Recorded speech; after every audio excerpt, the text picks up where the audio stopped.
കുറച്ച് ദിവസം മുന്നേ നമ്മൾ ലിപ്സ്റ്റിക് ഉപയോഗിച്ചിട്ട് ഒരു ക്രാഫ്റ്റ് വർക്ക് ചെയ്തത് ഓർക്കണുണ്ടോ? ഇത് നമ്മൾ സെയിം പാറ്റേൺ വെച്ചിട്ട് ചെയ്യാൻ പോണ മറ്റൊരു വർക്കാണ്. ഈ വർക്കിന് കുറച്ചുകൂടെ ബ്രൈറ്റ് ആയിട്ടുള്ള ലിപ്സ്റ്റിക് ഷെയ്ഡൊക്കെയാണ് നല്ലത്. എൻ്റെ കയ്യിൽ ഇപ്പോൾ ഈ ഒരൊറ്റ കളർ മാത്രമേ ഉള്ളൂ. ഇത് വെച്ചിട്ടാണ് ഞാൻ ചെയ്യുന്നത്.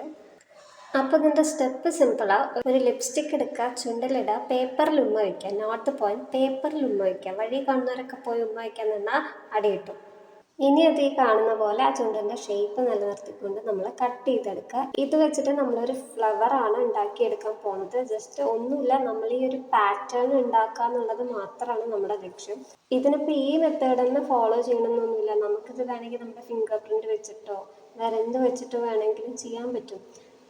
ഫിംഗർ പ്രിൻറ്റ്സ് ഒക്കെ വെച്ചിട്ട് ചെയ്യുകയാണെന്നുണ്ടെങ്കിൽ അത് നിങ്ങൾ സോഷ്യൽ മീഡിയയിൽ പോസ്റ്റ് ചെയ്യാതിരിക്കുക. പിന്നെ നിങ്ങൾക്ക് വേണമെങ്കിൽ ഉരുളക്കിഴങ്ങൊക്കെ കട്ട് ചെയ്തിട്ട് അതിലെന്തെങ്കിലും പാറ്റേൺസ് ഒക്കെ ക്രിയേറ്റ് ചെയ്തെടുക്കാം. അങ്ങനെ എന്ത് വേണമെങ്കിലും നിങ്ങളുടെ ക്രിയേറ്റീവായിട്ടുള്ള എന്ത് ഐഡിയ വെച്ചിട്ടും നമുക്കിത് ചെയ്യാവുന്നതേ ഉള്ളൂ. ഇനി നമ്മൾ ഈ പേപ്പറൊക്കെ ഈ കാണുന്ന പോലെ ഒട്ടിച്ചൊരു ഫ്ലവർ ആക്കിയെടുക്കാം. ഞാൻ ഈ ഒട്ടിക്കുന്നതിൻ്റെ ഇടയ്ക്ക് 1-2 പൊട്ടത്തരങ്ങൾ കാണിച്ചിട്ടുണ്ടായിരുന്നു. അതെന്താണെന്ന് നിങ്ങൾക്ക് മനസ്സിലായിട്ടുണ്ടെങ്കിൽ കമൻറ്റ് ചെയ്യാം കേട്ടോ. അപ്പോൾ ഇന്നത്തെ ഈ ഒരു ഫ്ലവർ ഇഷ്ടപ്പെട്ടു കഴിഞ്ഞാൽ ലൈക്ക് ചെയ്യാൻ മറക്കല്ലേ.